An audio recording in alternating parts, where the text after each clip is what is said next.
Então, primeiramente, passo a palavra à minha querida amiga Valesca Mendes Cardoso para fazer a sua exposição. Uma boa tarde a todos, todas, todos que nos escutam, nos veem. Um abraço, cumprimento carinhoso ao Rafael, à Evelyn, que acompanham, né, o Leia, né, desenvolvem um trabalho maravilhoso.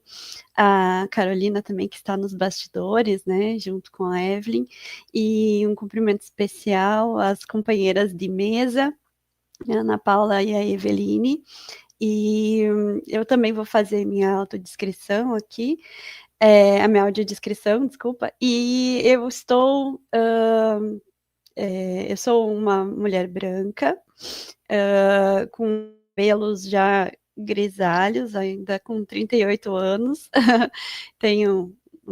mechas e cabelos grisalhos junto com castanho. Estou usando um headset com fone e microfone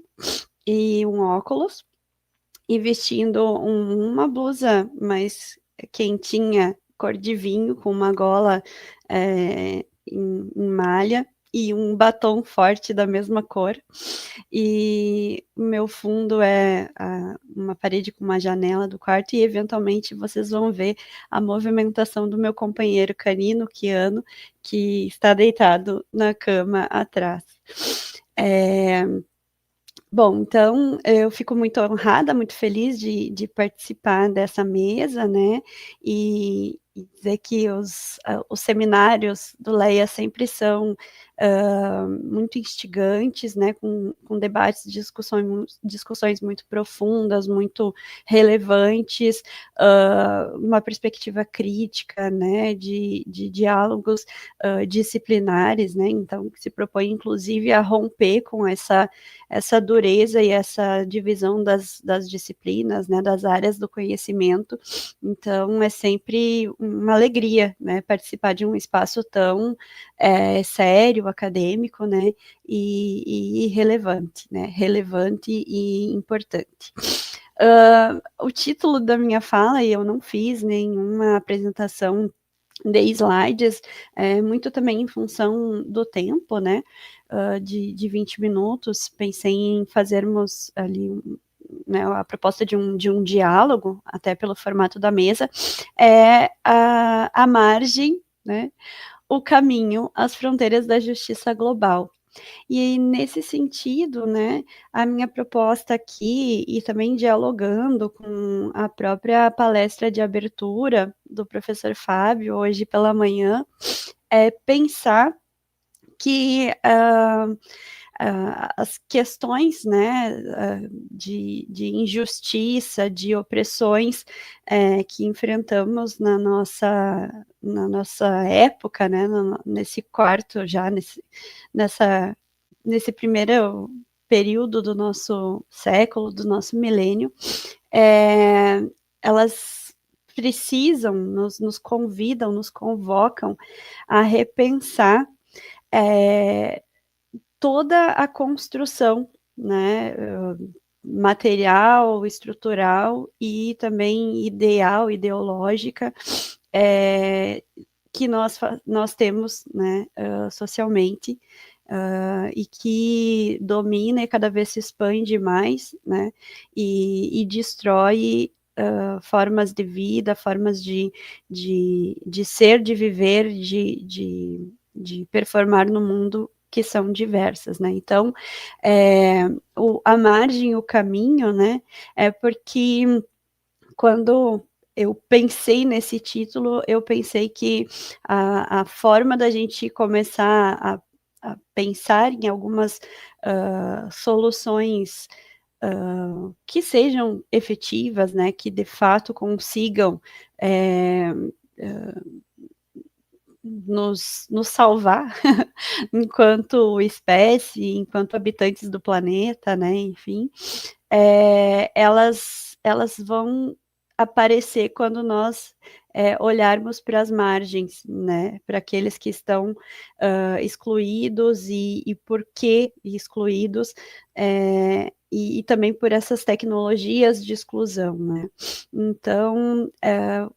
nesse olhar para as margens, caminhar para as beiras, né, que se pode encontrar os caminhos, né, para a gente pensar a justiça global.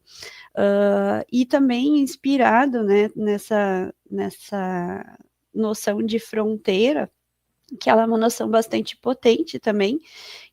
das bordas, das margens, né, e a fronteira aqui não só porque estou, né, na fronteira do Rio Grande do Sul, do Brasil com a Argentina, na Unipampa, no campus de São Borja, mas também porque as fronteiras dos territórios do direito, da justiça, da ética, né, e também das nossas relações entre humanos e entre nós e os outros animais, elas geralmente não são, né, o foco dessas políticas de enfrentamento de crises, né, ambientais, né, climáticas, e o que vemos é justamente o contrário, né, a manutenção das exclusões e a manutenção dessa estrutura de divisão. Então, para a gente de fato conseguir pensar, né, em possibilidades de justiça global, é sempre a partir das margens e das fronteiras, né? Como elas foram construídas. Então, essa é a pegada, né, a ideia dessa reflexão, diferente do professor Fábio, né, e eu talvez comece a adotar isso, mas é justamente por conta da distinção das áreas e das manias, dos hábitos que temos, né, eu não fiz nenhum texto também para realizar a leitura e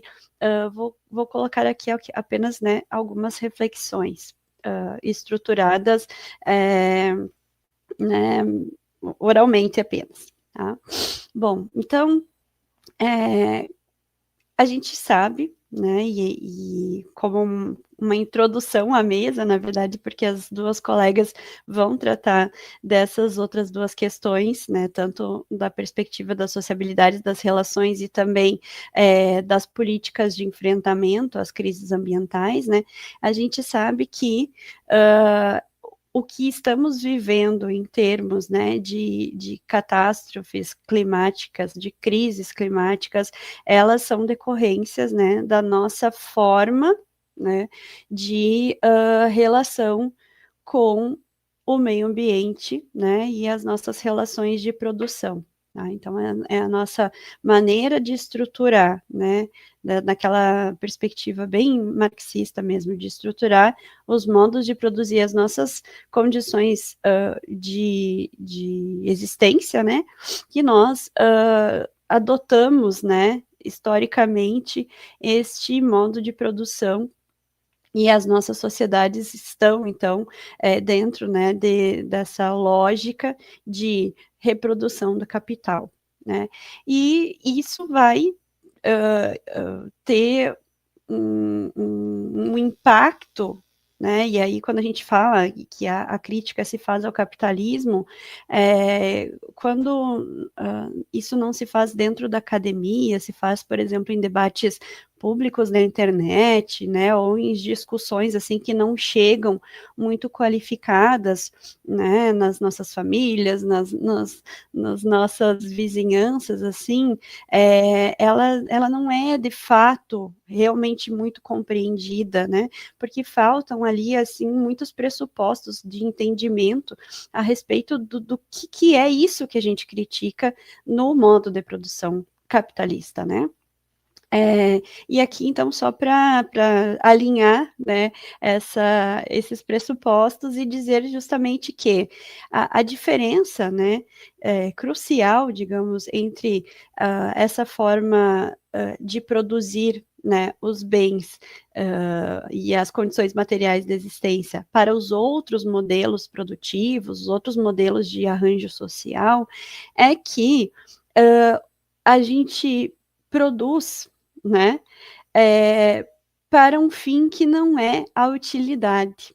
né? A gente produz para um fim que é a reprodução do capital, né? Então, as mercadorias que são produzidas, os bens, né, que teriam utilidades ou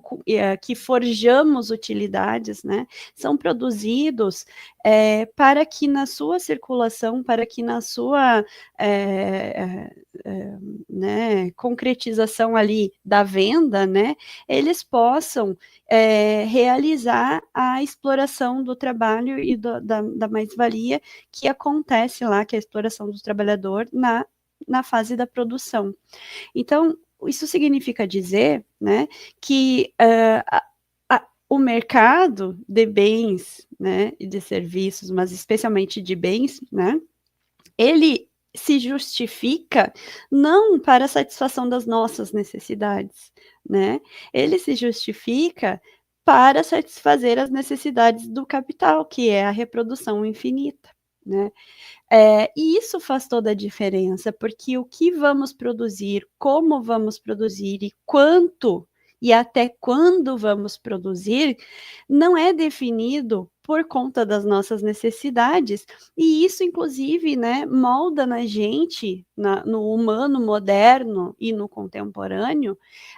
uma identidade de hiperconsumo, né? Por quê? Porque para que o capital se reproduz infinitamente, precisamos produzir e vender e consumir infinitamente mercadorias, isso significa que a gente precisa criar artificialmente, né, demandas e necessidades infinitas. E não é verdade, naturalmente, que nós temos impulsos, né, infinitos de desejos e também necessidades infinitas de consumo, né? Nós temos algumas necessidades básicas, vitais, que também são compartilhadas com outros animais, e socialmente também temos algumas necessidades, só que dentro dessa lógica, né, desse modo de viver e de arranjar a produção e também as relações sociais, nós estabelecemos relações infinitas, né, de necessidades. Tá? Então, as nossas demandas, elas são artificialmente criadas, e inclusive, né,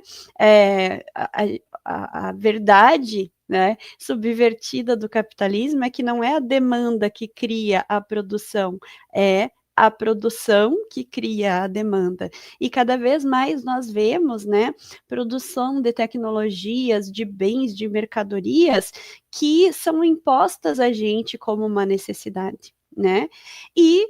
sem pensar, sem ter tempo, inclusive, para raciocinar, sem questionar a necessidade real desses usos, enfim, a gente entra nessa roda absurda, né, de consumo, hiperconsumo, enfim, como se isso fosse de fato satisfazer alguma necessidade nossa, né? E aí, então, já há, né, estudos sobre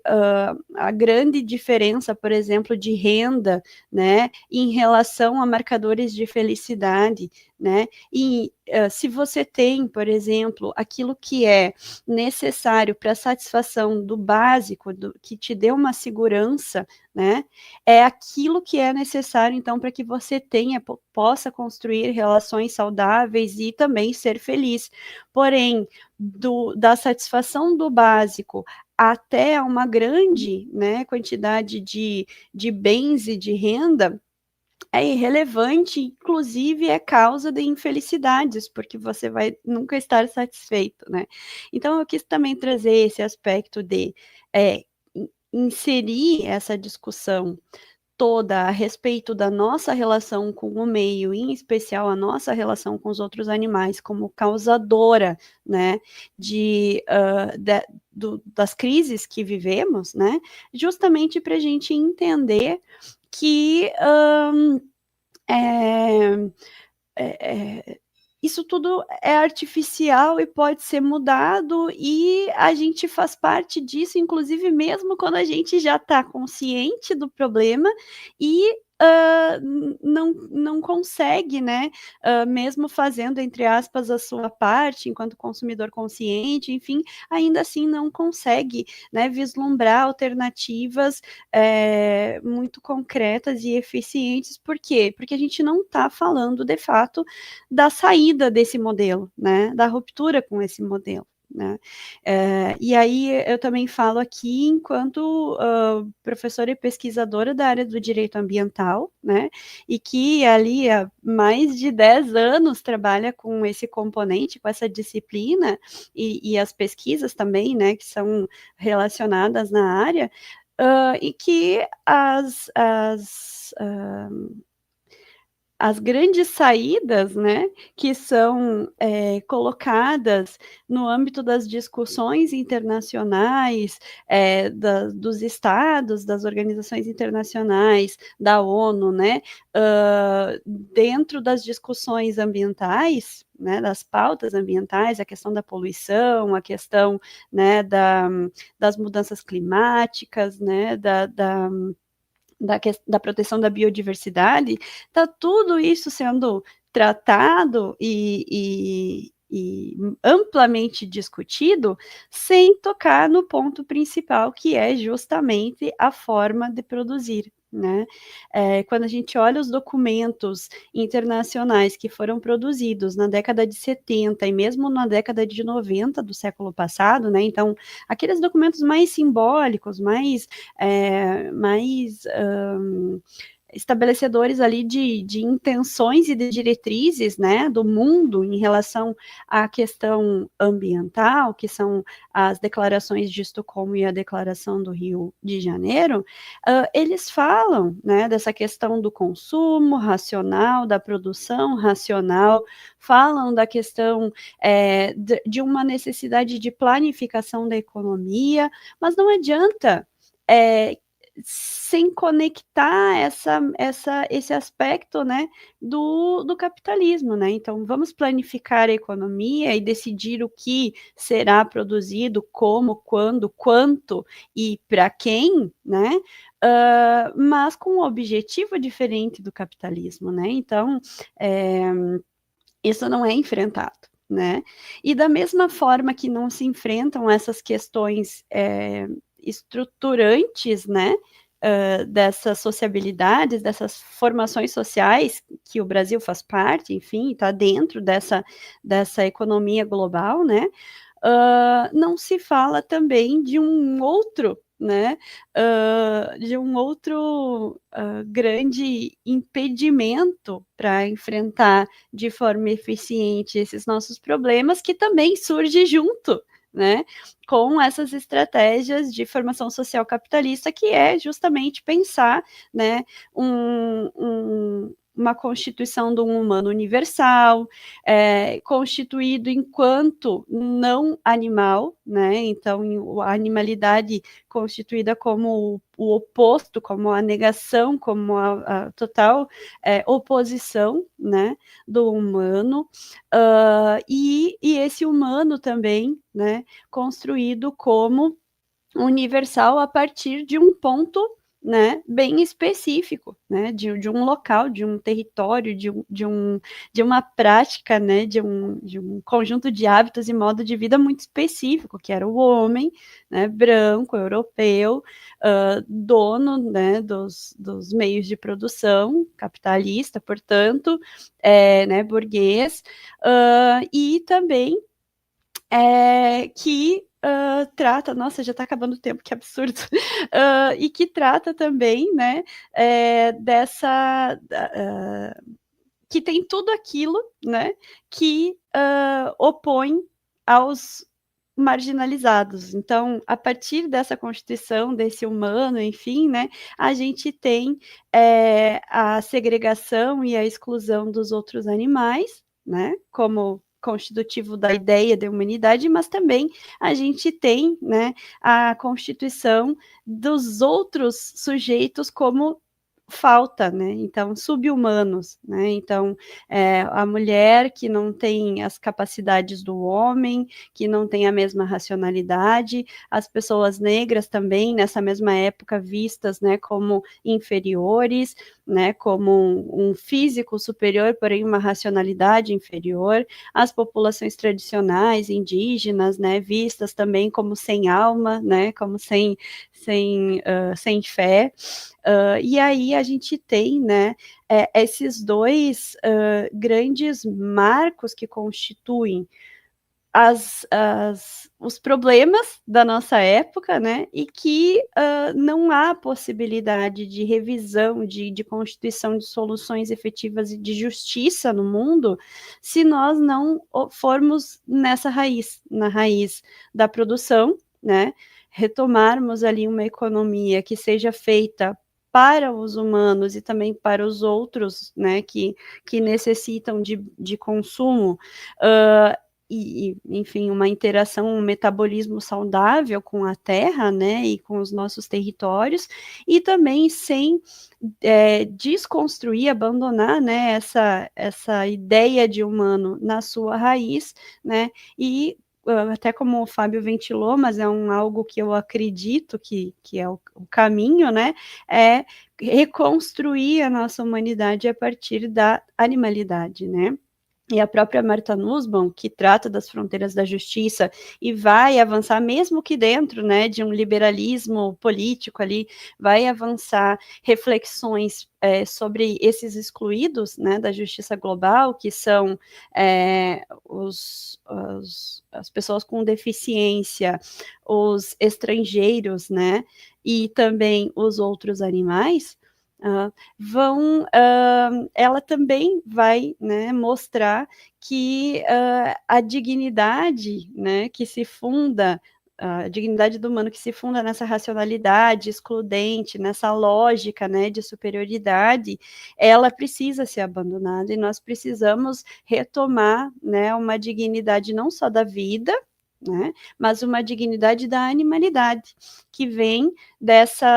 daquilo que nos torna comuns e também diferentes, né, mas enquanto seres animados, né? Então, a nossa racionalidade prática, que tem uma diferença em relação às racionalidades práticas dos outros animais, né, mas ainda todas tipos de racionalidade prática, são apenas parte da nossa constituição, né, e parte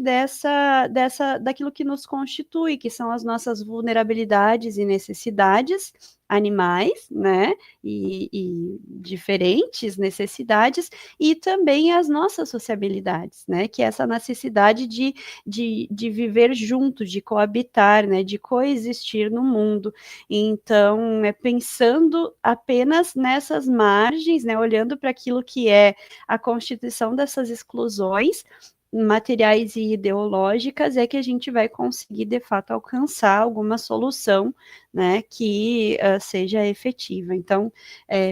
obrigada, né, pelo tempo, embora bem enxutinho eu me passei, mas eu fico aqui à disposição para a gente, né, construir junto o debate na sequência, depois das falas das colegas. Obrigado, Valesca. Já temos aqui pergunta para você, mas ao final a gente te passa para responder, porque a gente quer te ouvir mais, né?